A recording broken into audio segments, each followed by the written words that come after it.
নবীজি বলেছেন, পূর্বের জামানায় এক ব্যক্তি আল্লাহ প্রশংসা করলো, ইয়া রব্বি, হে আমার রব, হে আমার প্রতিপালক, হে আমার মালিক, হে আমার সৃষ্টিকর্তা, পালনকর্তা, হায়াতদাতা, মউতদাতা, লাকাল হামদু, সর্বময় প্রশংসা একমাত্র তোমার জন্য, কামা ইয়ানবাগি লিজালালি ওয়াজহিকা, কি পরিমাণ প্রশংসা করব সেটা জানা নাই, কিন্তু তোমার যে মালিকানাধীন রয়েছে সবকিছু, তোমার যে মর্যাদা রয়েছে, শান আর মান রয়েছে আল্লাহ, জানি না সেটা কি পরিমাণ, কিন্তু আল্লাহ আমি বলতে চাচ্ছি যেই পরিমাণ তোমার শান আর মান রয়েছে আল্লাহ, আমি ওই পরিমাণ তোমার প্রশংসা করলাম। সুবহানাল্লাহ।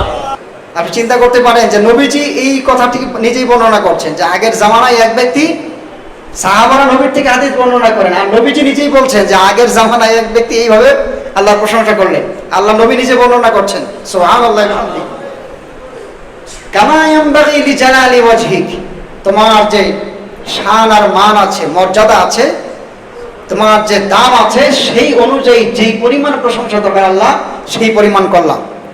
ওয়া আযীমি সুলতানিক, শুধুমাত্র তাই না, যে আল্লাহ তোমার যে রাজত্ব রয়েছে, কি বলেন, পৃথিবী, সাগর, মহাসাগর, গাছপালা, নদীনালা, হ্যাঁ, এরপরে আপনার আকাশ, মহাকাশ, কি বলেন, গ্রহ, নক্ষত্র, তারকারাজি, নেহারিকা যা আছে, আল্লাহ তোমার যে বিশাল রাজত্ব রয়েছে, বিশাল রাজত্ব অনুযায়ী যেই পরিমাণ তোমার প্রশংসা করা দরকার আল্লাহ আমি ওই পরিমাণ করলাম। সুবহানাল্লাহ।